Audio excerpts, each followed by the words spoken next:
Honestly, I believe that Switzerland doesn't have much of a choice when it comes to international markets, because already now Switzerland, by the way, like Austria, earns every second franken in the world. So Switzerland will need global customers and will need also global brains to come to Switzerland to work here and to participate in creating wealth. But to do that, does Switzerland need to be closer to Brussels? Closeness to Brussels is a thorny subject, even inside the European Union. So I do not see that closeness to Brussels is a criterion. What I believe is that the markets, the people are closely connected on this continent and will get even more closely connected with pressures also from the non-European world. Do you ever see that Switzerland will be part of the EU? This is a question the Swiss and the Swiss people will have to decide. For the time being, I think they have a good choice in living with more than 120 bilateral agreements. That seems to be a tailor-made solution for Swiss ambitions on one hand and for what the European Union wants on the other side. So I do not look into the crystal ball that far. They should not exclude it, by the way. They should not exclude this as an option. But Peter Grunenfelder, the director of Avenir Suisse, I mean, he's saying that Switzerland is in an absolute paralysis and returning to the past. So something needs to change. Well, this is a subject matter for every single society. Change, Veränderung, and to continue to do what made you wealthy, what made you safe. Switzerland has always been one of the most innovative countries, so Switzerland will continue to be innovative, not only when it comes to products and services, but also when it comes to politics. But not necessarily so when you look at their position in the future in regards to Europe, because some decisions will have to be made, whether we go down the kind of full-on Scandinavian situation here in Switzerland, or we do something completely different and just go it alone. I mean, these will all have different implications for our economy, for our populations, for unemployment levels, for our own economic prosperity. Yes. Do you think it's the people who need persuading on each of these levels, or perhaps it's more at a political level? Well, there's nothing you can do without or against the people in Switzerland and in democracies worldwide.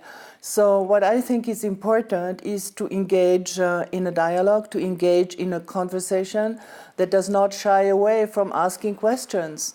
The difficult moment comes for a society when you don't ask yourself questions any longer, and the right kind of questions. And when it comes to that change, how do we negotiate change for the better? This need for change will have to be negotiated inside the various Switzerlands, because Switzerland is a very diverse country, more diverse than other countries. Switzerland as a nation is a construction of will and voluntarism in a way, more so than other nations. And this is a feature that Switzerland will keep. So this will be decided in the first place inside Switzerland, among the through the people and among the political parties. And is this maybe then the biggest challenge facing these discussions, is the diversity within Switzerland? I don't think it's the diversity as such that is the biggest challenge. I think it's the biggest challenge is to face fear. Probably in modern politics, it's not, or contemporary politics, it's not so much a unique proposition for Switzerland. But in Europe, what we face in politics is an aging and compared to a worldwide level, a very wealthy, prosperous society or collection of societies, if you want. So it is quite obvious that if you are an elderly and rapidly aging society, and if you're wealthy, that you will have one predominant feeling or emotion that can be addressed also on the political level, and that is the fear to lose something. I think that is the greatest challenge, to address the fears that are underlying in our societies and to give a positive outlook on the future, to give people confidence that whatever comes their way, they will be able to cope with it. Is there the mentality that we should be able to cherry pick what we want for the benefit of Switzerland? Is that possibly a problem? Honestly, cherry picking. Honestly, I don't like the cherry picking metaphor very much, because especially in the month of June, everybody likes cherry picking. So it's not, again, it's not a unique feature of Swiss politics. I think that it's about optimizing your opportunities, and that is something that we do in the European Union, that Switzerland does, and a lot of other countries. So whether you call that cherry picking or not, it's become very much a negative notion. So I wouldn't want to go down that way. I think the Swiss are sober about their future relations and the possibilities, but also the limits of what their present relationship with the European Union can give them. In your experience and in your opinion, what is it that we really don't want to give up? The Sonderfall mentality. This is the one thing that strikes me. As a former foreign minister, I try to tell students who or pupils who who confront me with this argument, but you just have to understand we are different. We are a Sonderfall here in Switzerland. I usually remind them that the United Nations is composed of 193 member states, and each and every one of them, from Afghanistan to Zimbabwe, wants to be treated as a Sonderfall, as unique, and has a right to be treated as a unique kind of country and kind of nation. So I think that is a mental obstacle that I can see as a friendly neighbor, if you want, that worries me the most. Of the options that are available to Switzerland in the future when it comes to the EU and negotiations there, where is it most likely that we'll find ourselves? I think that the bilateral negotiations, the bilateral agreements that Switzerland or the Swiss negotiators have so skillfully managed and concluded are an excellent option for the time being. Like a smartphone or other technical appliances, they need an update. Every once in a while, we are now negotiating an update, if you want, on with the institutional framework agreement. This is the next realistic step, I would say. Further than that, I would not want to go in speculations. I have been here in Switzerland in '92 when the Swiss were to voted on the European Economic Area. I would have never thought that the Swiss would reject the EEA, as it is called.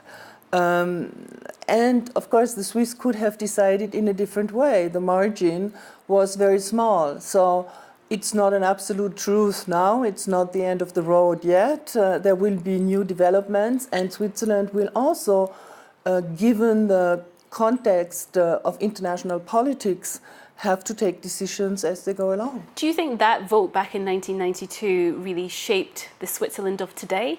Yes. You say it was a small margin, but we've gone kind of really all in on that. Yes. Yes. And it also shows that, a decision taken by a small margin can be a game changer or very decisive for quite a long time.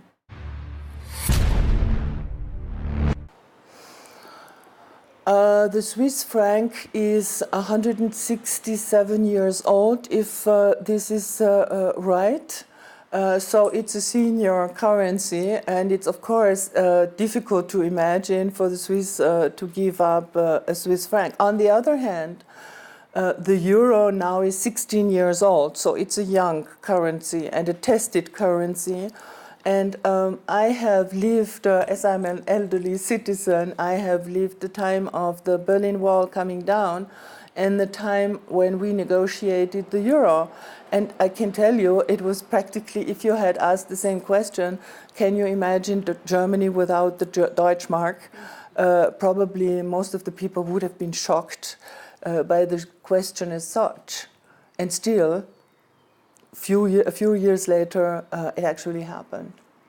And how much do you think the negotiations between Switzerland and Europe are affected by what's happening in Europe, Brexit, for example, and in Italy as well? There are many issues that are kind of rising up. Yeah, the European integration or the European Union is a historical innovation in the sense that never before have we had 28 democracies writing the script according to which they want to live. So this is new. It is full of problems and full of problems to solve. It's never been different.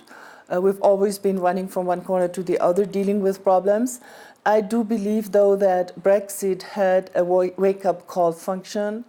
There were people, including in Switzerland, who were saying, oh, you're going to see after Brexit, there are going to be more people, more countries wanting to leave the European Union. And it has not happened. It's quite the opposite. It's that people realize now more deeply that the fabric of closeness and the fabric of interaction cannot be dissolved so easily. And there are not so many practical options around. And the EU structure, that political structure that we have now, is that going to be just as important in the future? I do not see any other option to be realistic. We've had a rebalancing inside the European experiment, if you want, inside the European project. We've seen a rebalancing over the last years with regard to the nation-state importance. But on the other hand, we have also had a density of integration that we reached on a number of issues that we never had before in our history. So sometimes you have developments that on surface seem to be contradictory and they continue to be complementary. So I am personally very optimistic and confident about the European project as a continental project. As someone who's seen it from both sides, I mean, you are Austrian and you work here in Switzerland. How has Austria benefited from the EU? We have had two very fundamental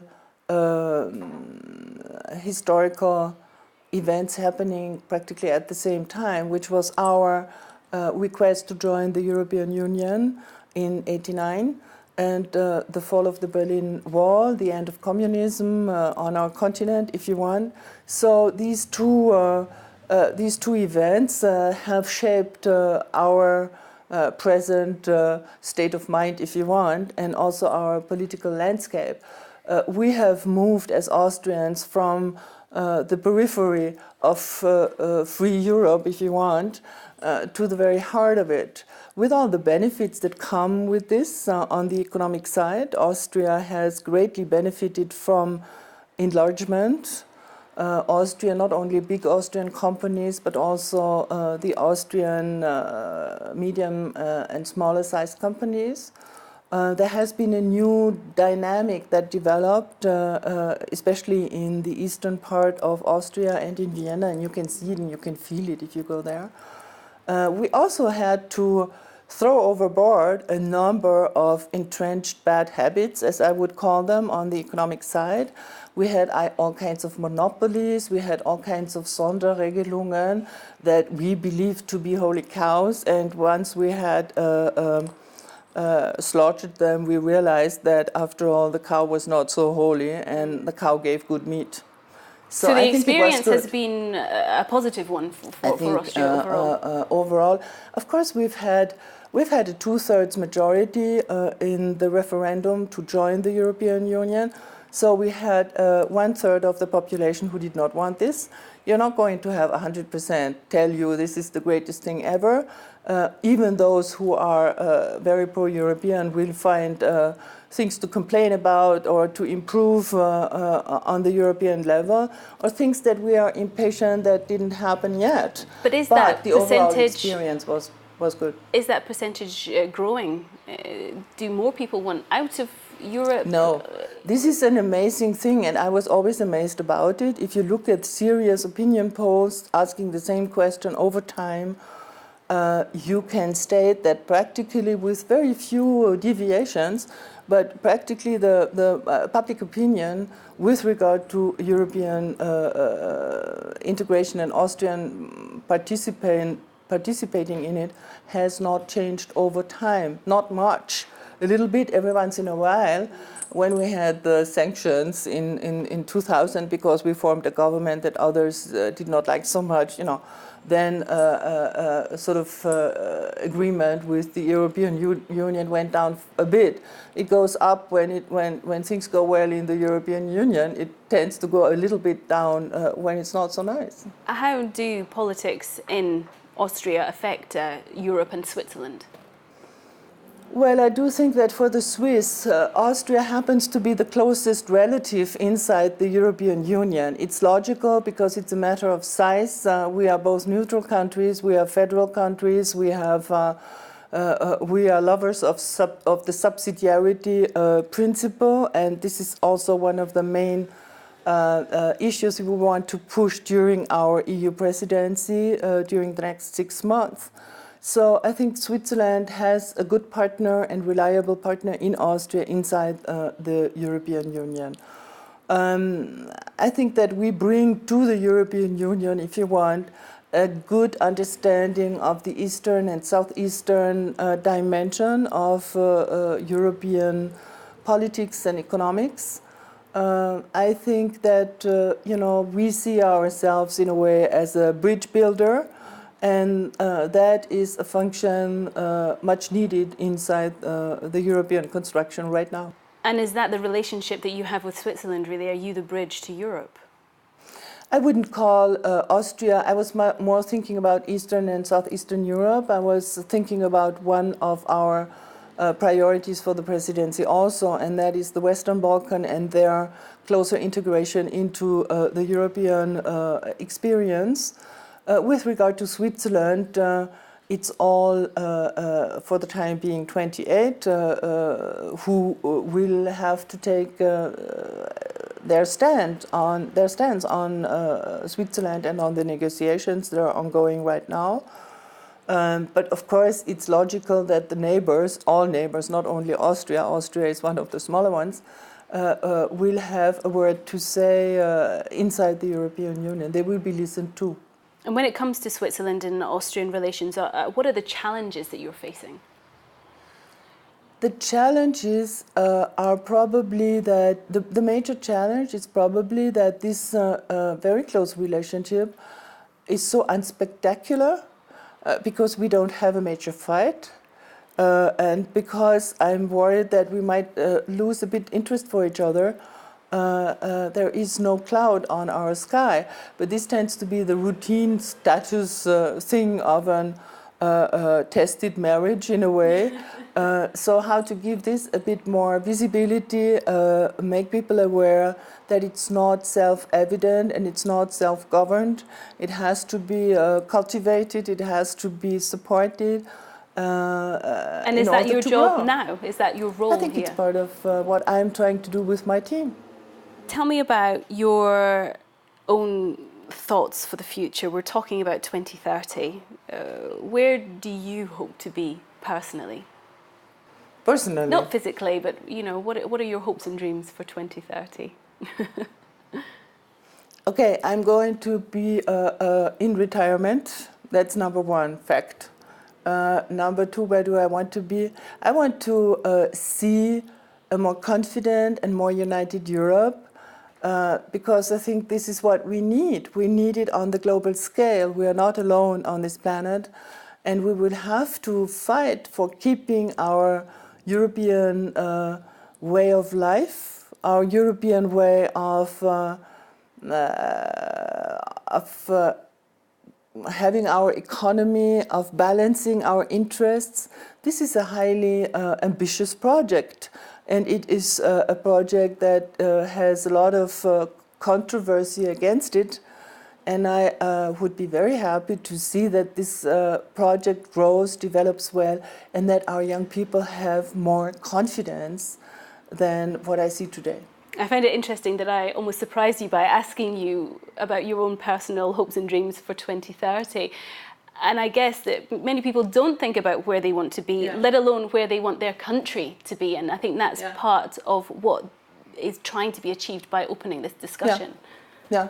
I totally agree, because it's a bit shocking. You can, if you go back 12 years in your lifetime, you will most likely know how you felt and where you were and what you did and what you wanted to do. But to project yourself into the future, it's not so easy, and it's not so easy to break the taboos that keep settling into your mind. Ambassador, thank you very much indeed. Thank you so much.